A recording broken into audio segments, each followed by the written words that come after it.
आज के इस वीडियो में हम आपको बताएंगे कि एसएससी सीजीएल क्या है, क्वालिफिकेशन क्या चाहिए और एज लिमिट क्या है, एग्जाम पैटर्न क्या है, सिलेबस क्या है, फिजिकल रिक्वायरमेंट क्या है, सैलरी कितनी मिलती है, पावर क्या है। आज की इस वीडियो में हम सारी चीज जो है फुल इंफॉर्मेशन आपको देंगे। इस वीडियो देखने के बाद आपको कोई डाउट नहीं रहेगा कि एसएससी सीजीएल क्या है और इसमें आने के लिए क्या क्या करना पड़ता है, किस प्रकार से पढ़ाई करनी पड़ती है। तो चलिए वीडियो को प्रारंभ करते हैं। तो सर्वप्रथम हम देखेंगे एसएससी सीजीएल होता क्या है। जी हाँ, हम सबसे पहले देखेंगे एसएससी सीजीएल होता क्या है। एसएससी सीजीएल की बात की जाए तो गाइस एसएससी सीजीएल का मतलब जो है फुल फॉर्म होता है एसएससी का स्टाफ सिलेक्शन कमीशन। जी हाँ, स्टाफ सिलेक्शन कमीशन, ये देख सकते हैं आप कि स्टाफ सिलेक्शन कमीशन जो है यानी एसएससी कंडक्ट करवाती है is an organisation under government of India.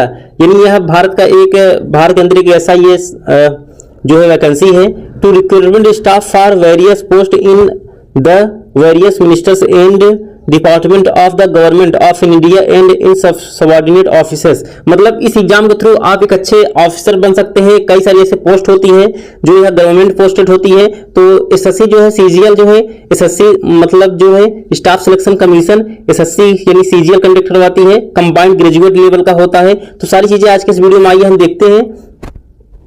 तो अगर बात करें एसएससी सीजीएल के अंदर किस किस जो है जॉब पर जो है वैकेंसीज होती हैं, जो हमारे लिए जो ये फर्स्ट है स्टाफ सिलेक्शन कमीशन, और जो सीजीएल होता है सीजीएल का मतलब होता है कंबाइंड ग्रेजुएट लेवल, जो है ग्रेजुएट लेवल का यह जॉब होती है एसएससी सीजीएल। या इसके लिए आपके पास ग्रेजुएशन कंप्लीट होना बहुत जरूरी है। आप किसी भी स्ट्रीम से हो, पीसीएम हो या पीसीबी हो, आप एसएससी सीजीएल को जो है फॉर्म अप्लाई कर सकते हैं। आपके पास बस ग्रेजुएशन की डिग्री कंप्लीट होनी चाहिए।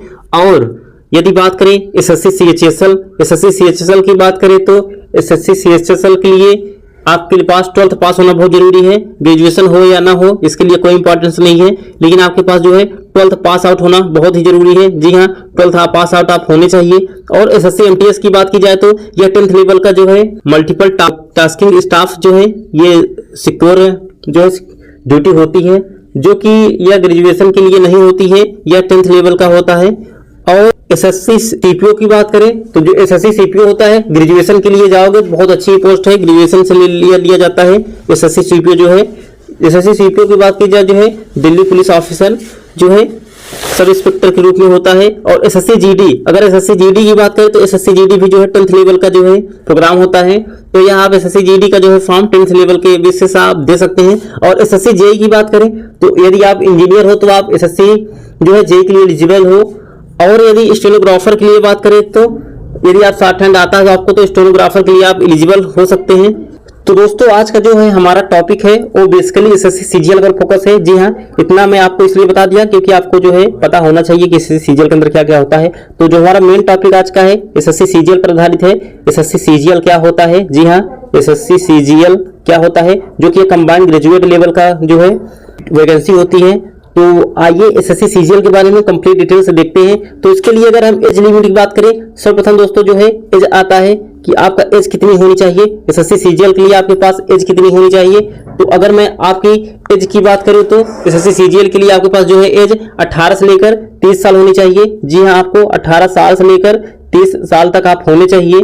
और अगर बात करें तो एक इसमें जेएसओ का पोस्ट होता है जिसके लिए आपको, जी हाँ, एक इसमें अलग जो है जेएसओ का पोस्ट होता है जिसके लिए आपको जो है एज अलग निर्धारित किया गया है। इसके लिए एक्सेप्टेशन नहीं है, जो कि उसकी एज है 18 से 32 ईयर। जी हाँ, 18 से 32 साल यदि रहेंगे तो आप जेएसओ का जो है फॉर्म भी आगे अप्लाई कर सकते हैं। और हम अगर एसएससी सीजीएल पेपर पैटर्न की बात करें तो जो एसएससी सीजीएल का पेपर पैटर्न होता है यह 2 चरणों में होता है। जी हाँ, यह 2 चरणों में होता है।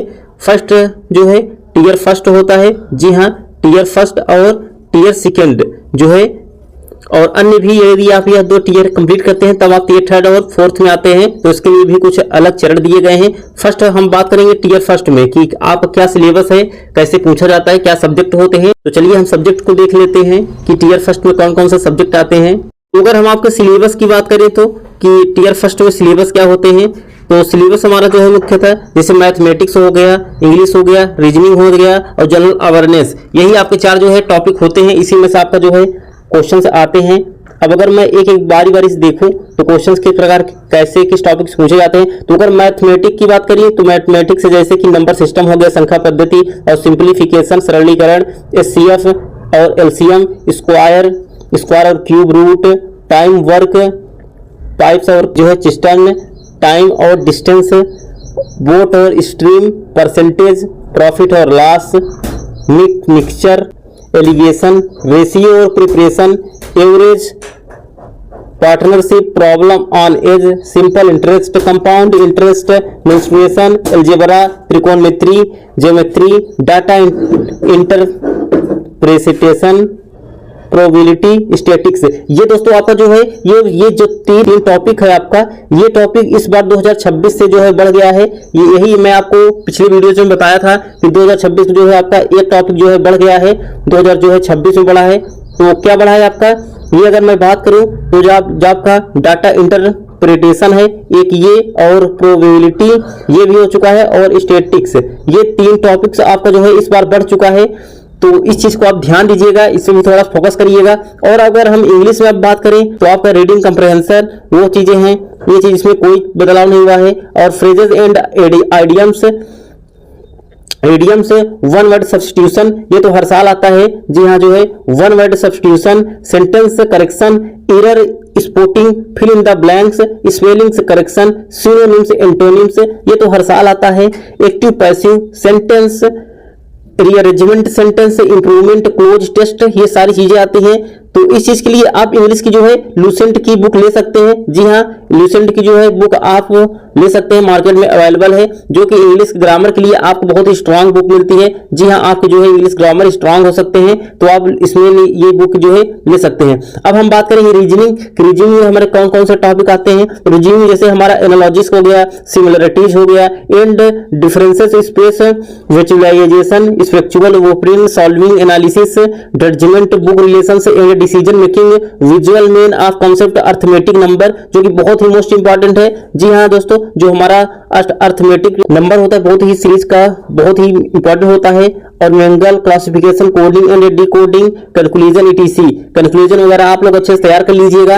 और जनरल अवेयरनेस की बात करें तो उसमें भी कई सारे इंपॉर्टेंट टॉपिक होते हैं, जैसे ज्योग्राफी, इतिहास, सारी चीजें, हिस्ट्री, हिस्टोरिकल से प्रॉब्लम जो आती है और जो है, तो सारी चीजें आप लोग जरूर ध्यान दीजिएगा। और हम नेक्स्ट बात करें सब्जेक्ट कितने कितने जो है टॉपिक के आते हैं, तो ये अगर एक टॉपिक की बात करें जैसे जनरल इंटेलिजेंट एंड रीजनिंग, जो है नंबर ऑफ क्वेश्चन 25 क्वेश्चन आते हैं, और टोटल एक क्वेश्चन जो है 2 मार्क्स का होता है, यानी एक क्वेश्चन 2 नंबर का होता है। तो 25 दूना 50, टोटल 50 मार्क्स से 1 आवर दिए जाते हैं आप जो है 4 टॉपिक से। और जनरल अवेयरनेस की बात करें तो 25 क्वेश्चन इससे भी आते हैं, और 25 दूना 50, ये हो गया आपको 15 चौको 60, यानी 15-15 मिनट हर एक टॉपिक पर आपको दिए जाते हैं। और आपकी जानकारी के लिए बता दूं कि एक फायदा आपके लिए ये हो चुका है कि एसएससी सीजीएल जो है इस बार बहुत ही चेंज कर दिया है, आपको 15 मिनट हर सेशनल पे देगा। 15 × 4 यानी 60, टोटल आपका 60 जो है मिनट होता है, 1 घंटे होते हैं क्वेश्चन को। ये आपके लिए बहुत ही फायदेमंद चीजें हैं। यदि आप कोई क्वेश्चन को 15 मिनट से पहले कर लेते हैं, जैसे 10 मिनट में ही समाप्त कर देते हैं, तो आपको वहां पर वेट करना पड़ेगा। जो अंदर आपको कंप्यूटर पे नेक्स्ट जो है क्वेश्चन नहीं आएगा, उतने भी स्किप करने के कोई ऑप्शन नहीं मिलेंगे, आपको वहां पर बैठकर वेट करना है। तो अगर नेक्स्ट बात करें तो जो क्वांटिटेटिव एप्टीट्यूड है उसमें भी 25 क्वेश्चन आते हैं, टोटल 50 मार्क्स का हुआ। और इंग्लिश कंप्रहेंशन से भी 25 क्वेश्चन आते हैं, जो कि टोटल उसमें सारी चीजें होती है, वोकैबुलरीज होती है और रिडक्शन होते हैं, सारी चीजें होती है, जो है 50 मार्क्स का ये भी आता है। टोटल आपका 100 नंबर का क्वेश्चन होता है, 200 मार्क्स का टोटल होता है। तो अब नेक्स्ट बात करें, ये है हमारा टीयर फर्स्ट की हम बात कर चुके हैं, अब हम बात करेंगे टीयर सेकंड की। अगर टीयर सेकंड की बात करें तो जैसे सेक्शन फर्स्ट की अगर बात करें तो मॉड्यूल फर्स्ट का बात करते हैं मैथमेटिक एबिलिटीज की। मैथमेटिक एबिलिटीज का जो है 30 क्वेश्चन होते हैं, और मॉड्यूल सेकंड का जो है रीजनिंग एंड जनरल इंटेलिजेंस होता है। जी हाँ, जनरल जो है इंटेलिजेंस होता है, तो इसमें क्या क्वेश्चन होते हैं, इसमें भी 30 क्वेश्चन होते हैं, टोटल 30 × 3 यानी जो टीयर सेकंड का होता है उसमें 3 मार्क्स का आता है। जी हाँ, जब आप टीयर फर्स्ट देंगे तो उसमें जो है आपका हर एक क्वेश्चन 2 मार्क्स का होता है, यानी 2 नंबर, एक क्वेश्चन पर 2 नंबर, यानी टोटल 100 क्वेश्चन होते हैं × 2 यानी 200 का टोटल जो है आपका मार्क्स बनता है। और आपका जो है सेफ मार्क्स की बात की जाए तो 170 से मान लीजिए कि ये 100 आपको 40 के ऊपर यदि रहता है तो आपको जॉब लगने का 100% जो है सिलेक्टेड होने का चांस बढ़ जाता है। तो अगर इसमें टीयर 7 में बात करें तो जो है टीयर सेकंड में जो है mathematic abilities and general and intelligence reasoning का जो है मॉड्यूल 2 का 30 क्वेश्चन आते हैं, जो कि 60 जो है 60 नंबर, ये 60 इंटू 30 यानी 3 नंबर का मार्क्स होता है। टोटल हो गए 180 मार्क्स का ये टोटल रहता है। और आपको 1 आवर फॉर ईच सेक्शन, हर सेक्शन पर आपको हर section 1 hour for each section, हर सेक्शन जो है 1 घंटे का दिया जाता है। और सेक्शन फर्स्ट की बात करें तो 2 आवर का होता है एंड 15 मिनट्स आपको दिए जाते हैं पेपर फर्स्ट में। पेपर फर्स्ट में बात करें तो schedule English and language and comprehension होता है, जैसे कि 45 नंबर का ये होता है इंग्लिश लैंग्वेज एंड कंप्रहेंशन। और शेड्यूल सेकंड की बात करें तो जनरल अवेयरनेस होता है, जो कि 25 नंबर का होता है। टोटल आपका 45 और 25, टोटल 45 और 25 मिलाकर आपका जो है 70 नंबर का हो जाता है। जी हाँ, आपका 70 नंबर। और सेक्शन 3 में जो है बहुत ही इंपॉर्टेंट चीजें आती हैं, जो कि काफी ज्यादा स्टूडेंट जो है इस चीज को नोटिस नहीं करते हैं, इससे ही सिलेक्टर से बाहर हो जाते हैं। सिलेक्शन होने से जो है चांस 99% रहता है, 1% जो है बाहर हो जाते हैं। सेक्शन 30 की बात करें तो मॉड्यूल फर्स्ट में कंप्यूटर नॉलेज एंड मॉड्यूल, जो कि बहुत ही मोस्ट इंपॉर्टेंट है। जी हाँ, बहुत ही इंपॉर्टेंट ये टॉपिक होता है, जो कि आधे छात्र जो है इस चीज को ध्यान नहीं देते हैं। और ये 20 नंबर का होता है, जो है प्रोग्राम होता है। और ये नॉर्मल बेसिक्स इसमें क्वेश्चन जो है आते हैं। और 20 क्वेश्चन रहते हैं 3 मार्क्स का, 2 यानी 2 3 6 यानी 60, ये 60 नंबर के रहते हैं। टोटल 15 मिनट आपको दिए जाते हैं फॉर ईच मॉड्यूल्स में। 20 मिनट्स ऑफ द कैंडिडेट से एलिजिबल फॉर स्क्राइब, ये 20 मिनट्स के लिए आता है। बाकी इससे आपको कोई data entry speed test module ये भी दिया जाता है, ये आप अगर थोड़ा सा तैयार कर लेंगे तो ये भी तैयार हो जाता है। और 1 डाटा हिस्ट्री टास्क, ये टोटल 7.1 एंड 7.2 पर पैरा होता है, तो इससे आपको नीचे नहीं ध्यान देना है। ये सारी चीजें स्टैटिक से रहती है, जनरल नॉलेज का फाइनेंस रहता है, इसमें कोई प्रॉब्लम नहीं रहता है, ये निकल ही जाता है। और अगर बात करें हम देखेंगे कि स्टैंडर्ड हमने जो है आपका जो है सिलेबस भी देख लिया। अब हम देखेंगे कि एसएससी सीजीएल, जी हाँ, आपका जो है एसएससी सीजीएल फिजिकल स्टैंडर्ड क्या है, शारीरिक मानदंड क्या होना चाहिए। जी हाँ, अगर मैं एसएससी सीजीएल की फिजिकल स्टैंडर्ड की बात करूं तो जैसे let's go through the assessee CGL physical standards for various post for main and women, यानी महिलाओं और पुरुष के लिए आपका जो है फिजिकल स्टैंडर्ड क्या होता है। तो अगर फिजिकल स्टैंडर्ड के for the post of inspector central first की अगर बात करें तो excise examiner, preventive officer, inspector of sub inspector in CBI, इसमें जो है कई प्रकार की जो है पोस्टिंग होती है, जो कि गवर्नमेंट पोस्टिंग होती है। और फिजिकल की बात करें तो standard for the post of inspector central excise examiner, preventive officer, inspector of sub inspector in CBI for male and female candidate age a follows. अगर इसके आगे मैं बात करूं तो अगर जो है मेल कैंडिडेट के लिए फिजिकल स्टैंडर्ड की अगर मैं बात करूं तो मेल कैंडिडेट के लिए जो है फिजिकल स्टैंडर्ड जो है हमारा हाइट की अगर सर्वप्रथम मैं बात करूं तो 157, जी हाँ 157.5, हालांकि इसमें कुछ छूट भी होता है। तो यदि आप जो है 157 सेंटीमीटर यदि आप मेल हैं तो आपको यदि 157 सेंटीमीटर हाइट है तो आप जो है इसमें सिलेक्ट हो सकते हैं, कोई प्रॉब्लम नहीं। और chest 81 centimetre full extended with minimum extension of 5 centimetre, जो है चेस्ट फुलाने पर आपका 81 सेंटीमीटर से जो है फुलने पर 5 सेंटीमीटर का जो है मिनिमम बढ़ना चाहिए।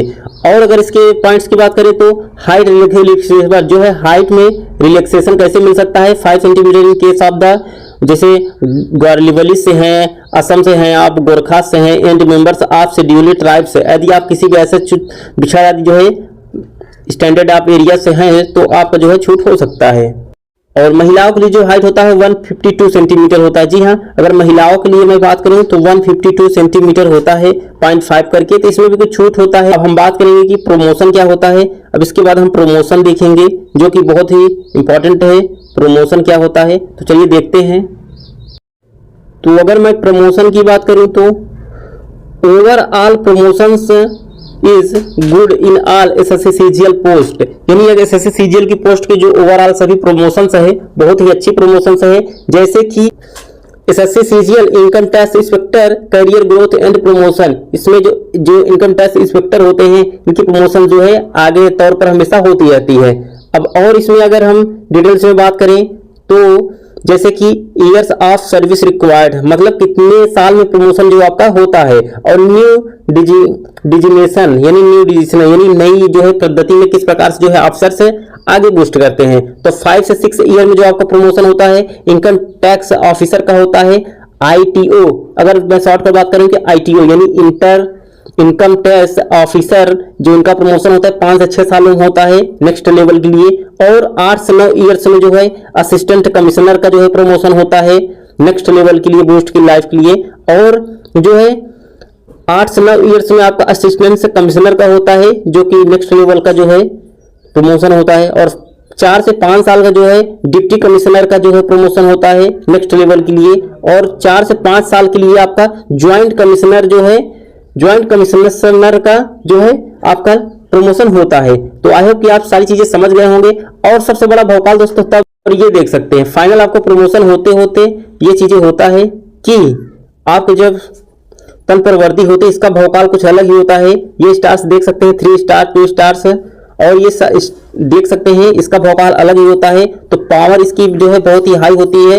यदि आप कमिश्नर जो है इंस्पेक्टर हैं उसका भी, और सीबीआई है क्रिमिनल ब्यूरो इन्वेस्टिगेशन जो है इसका भी भौकाल काफी ज्यादा होता है। ये इसका जो है बहुत ही अनंत मोल है दोस्तों। और जो है आपके साथ कई सारे जो है सिक्योरिटी गार्ड्स लगे होते हैं तो इसका भौकाल अलग ही है। तो इस चीज के लिए आप लोग जो है आई होप आप समझ गए होंगे। तो वीडियो पसंद आए तो वीडियो को लाइक करें, और चैनल पर नए विजिट कर रहे हो तो चैनल को सब्सक्राइब करें। Thanks for watching this video.